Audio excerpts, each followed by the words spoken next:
Sensory receptor हैं जो कि स्किन से लिंक्ड हैं, तो जो कि touch, pressure, heat, cold, pain हर किसी को डिटेक्ट करते हैं। कि जैसा कि वो कह रहे हैं कि एक है जो कि बेस ऑफ एयर बिल्कुल एंड पर होता है, ये वाला, ठीक है। ये एक सेंसर है जो कि बिल्कुल एंड पर बेस ऑफ हेयर, जहाँ जहाँ बाल आपका, ये जो बाल निकले हैं ना, ये वाले बाल, ये जहाँ पर आपके एंड पर जुड़ा हुआ ना, वहाँ पे एक सेंसर है। अब आप ज़रा देखो, चेक करके अपने बाल को ज़रा ऐसे करो तो आपको महसूस होता है ना कि कोई चीज़ है। आप अभी डिटेक्ट नहीं कर रहे हो, नहीं है बाल तुम्हारे, कोई टच हो रहा है, बाल के ऊपर कोई टच हो रहा है, तो ये टच स्टिमुलस को डिटेक्ट करते हैं। और फिर एक मैसेंजर कॉर्पसूल्स होते हैं। अब ये कहाँ पर होते हैं, ये इस तरह की ना एंडिंग लगी होती है यहाँ पर, अगर आप इसको गौर से देखो तो ये जो है, ये स्किन की लेयर के साथ ऐसे जाके जुड़े होते हैं ये ऑर्गन्स। तो ये किसको डिटेक्ट करेंगे, ये आपके पहली बात तो होता क्या है, ये पिपाइली लेयर जो होती है ना, वहाँ पर होता है।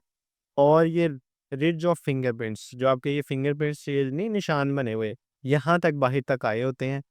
और ये स्पाइरल शेप के होते हैं, स्पाइरल इस शेप को कहते हैं, ठीक है। वो भी एक्यूरेट इस शेप के कहते हैं, ठीक है। ये स्पाइरल होता है आपका, तो ये स्पाइरल को होते हैं और इसकी ट्विस्टेड एंडिंग, मुड़ी हुई एंडिंग होती है। और वो ऐसे लगता है जैसे कि नॉब बनी हुई है, ठीक है, नॉब की तरह ऐसे लगता है वो। और ये क्या है, ये भी टच रिसेप्टर है। तो ये जो पिपाइली लेयर है, यहाँ पर ये वाली लेयर जो है ना, ये पिपाइली लेयर है, इधर लगे होते हैं। और ये स्पाइरल शेप के होते हैं ऐसे। और ये थोड़े से मुड़े हुए होते हैं। और ये ऐसे जुड़े होते हैं जैसे कि नॉब लगी हो ना, स्किन को नॉब लगी हो। तो ये क्या करते हैं, टच डिटेक्ट करते हैं। अगर हम हल्का सा भी है अपना हाथ फेरते हैं ना, तो हमें फ़ौरन डिटेक्ट हो जाता है, ठीक है। वो किसकी मदद से होता है, वो इन और सेंसरी ऑर्गन्स की मदद से होता है। फिर उसके बाद पैसिनियन कॉर्पसूल्स होते हैं। और ये थोड़े डीप होते हैं। इसके जो है ना, वो इनकैप्सुलेटेड, मतलब बंद बंद हुई हुई नर्व एंडिंग होती हैं। और ये डीप प्रेशर को डिटेक्ट करते हैं ये लिम्स के अंदर। और ये वाइब्रेशन सेंसेस की बेसिस होते हैं। अब करते क्या है, ये थोड़े डीप होते हैं। जब स्किन के ऊपर ऊपर से प्रेशर आएगा, ये तो इस तरह, जब स्किन पे प्रेशर आएगा तो हमें एक डिफरेंट किस्म की सेंसेशन होती है। अगर हम टच करते हैं, ऐसे करो, टच करो, एक डिफरेंट सेंसेशन है। प्रेस करो ऐसे ज़ोर से, अब डिफरेंट सेंसेशन, ऐसे ही है ना। तो वो क्यों है, क्योंकि सेंसरी ऑर्गन्स डिफरेंट है। यहाँ पर टच के लिए जो है ना, वो डिफरेंट है। तो इस वजह से वो डिफरेंटली परफॉर्म कर रहा है, ठीक है, हमें महसूस भी डिफरेंट हुए। और पैसिनियन जो कैप्सूल है, उसका काम है प्रेशर को डिटेक्ट करना। और इसकी नर्व एंडिंग बंद है, इनकॉप्सुलेटेड है। तो दैट्स वाई हमें इसकी सेंसेशन भी मुख्तलिफ हो पा रही। क्लियर है जी। उसके बाद वो कहता है कि इंटेंसिटी ऑफ स्टिमुलस, ये transmit would either be transmitted in the form of repeated impulses or more fiber carrying the impulses to central nervous system। अगर आप देखो यहाँ पर फ्री नर्व एंडिंग है, ये किसको डिटेक्ट करेगा, ये पेन को डिटेक्ट करेगा। जो भी कोई उसको लग गया है, कोई स्किन कट गई है, कोई इस तरह की चीज़, वो ये डिटेक्ट करेंगे।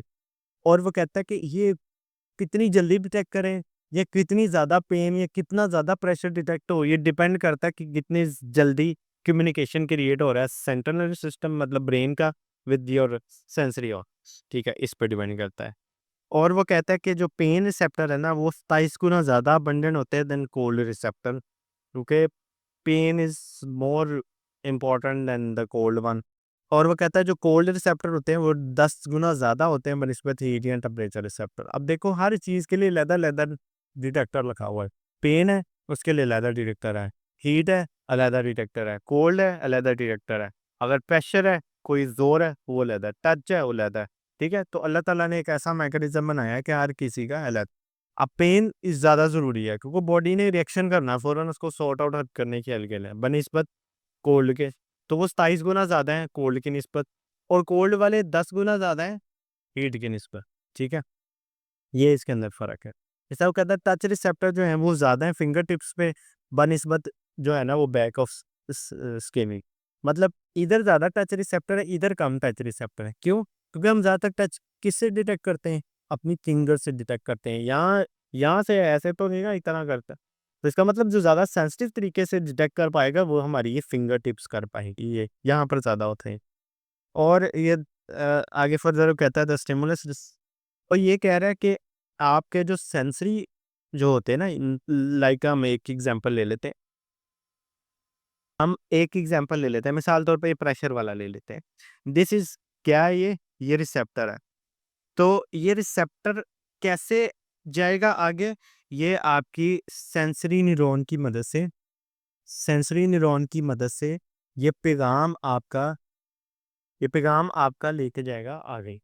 तो इंटरन्यूरॉन जो है ना, इंटरन्यूरॉन सेंट्रल नर्वस सिस्टम के अंदर लगी होती है।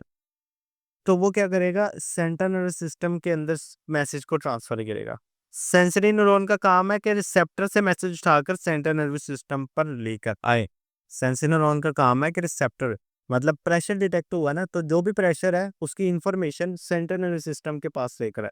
अब सेंट्रल नर्वस सिस्टम के एक पॉइंट से दूसरे पॉइंट जाने के लिए कौन सा होते हैं, इंटरन्यूरॉन होते हैं। ठीक है। जब सेंट्रल नर्वस सिस्टम ने आगे पैगाम दे देना है, सारी लिस्ट कर लेना है चीज, तो इस सेंट्रल नर्वस सिस्टम ने जो आगे फर्दर इन्फॉर्मेशन लेके जानी है, वो लेके जानी है मोटर न्यूरॉन के पास, और मोटर न्यूरॉन के ज़रिए। ठीक है? तो ये रास्ते हैं।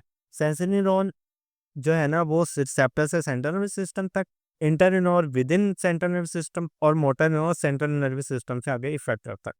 ठीक है? तो ये एक पाथ फॉलो होता है ट्रैवल करने के लिए। और सेंट्रल नर्वस सिस्टम कौन हो सकता है? सेंट्रल नर्वस सिस्टम 2 चीज़ें हो सकती हैं आपकी, या तो स्पाइनल कॉर्ड हो सकता है, या फिर आपका ब्रेन हो सकता है। स्पाइनल कॉर्ड सिंपल रिफ्लेक्सेस को करता है, और ब्रेन आपके कॉम्प्लेक्स रिफ्लेक्सेस पे पड़ता है। सिंपल रिफ्लेक्सेस जैसे हीट है, हाथ आपकी गर्म चीज़ पे आ गया तो फ़ौरन पीछे कर लोगे, तो ये स्पाइनल कॉर्ड भी कर लेगा इतना काम।